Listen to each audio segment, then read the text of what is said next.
So when we talk about cannabis, I'm going to kind of start all the conversations bringing you back to the system, the endocannabinoid system that we are actually trying to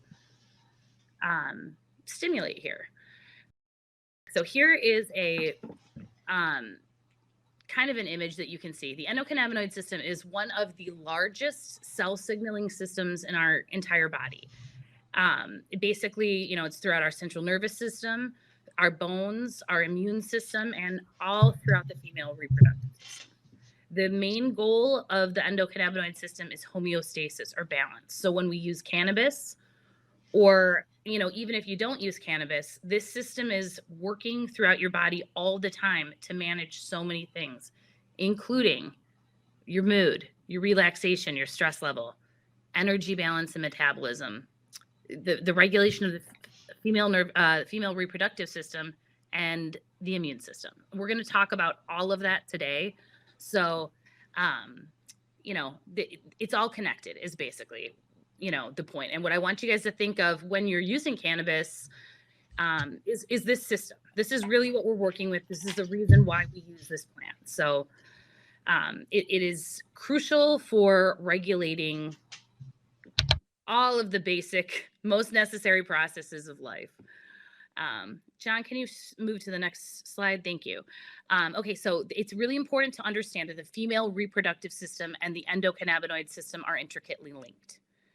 So the endocannabinoid system is present in the female reproductive organs, including the uterus and the ovaries, and it plays a regulating role in reproductive functions. So the endocannabinoid system is involved in controlling the release of hormones that are necessary for ovulation and fertility. And they also play a role in the implantation of a fertilized egg and the maintenance of pregnancy. But dysregulation of the endocannabinoid system in reproductive tissues can lead to various reproductive disorders like infertility, endometriosis, or even preterm labor. So, as we know, the endocannabinoid system can be modulated by cannabinoids, the compounds found in the cannabis plant. So it makes cannabis a very compelling target to treat these conditions. There is some really interesting research that's come out showing that this complex relationship between the endocannabinoid system and the female reproductive system and estrogen might account for differences in cannabis pharmacology. So that's sort of the absorption, the distribution, the metabolism, and the excretion of cannabis. So there's differences between the sexes, and we believe that the female reproductive system and estrogen is one of the reasons why.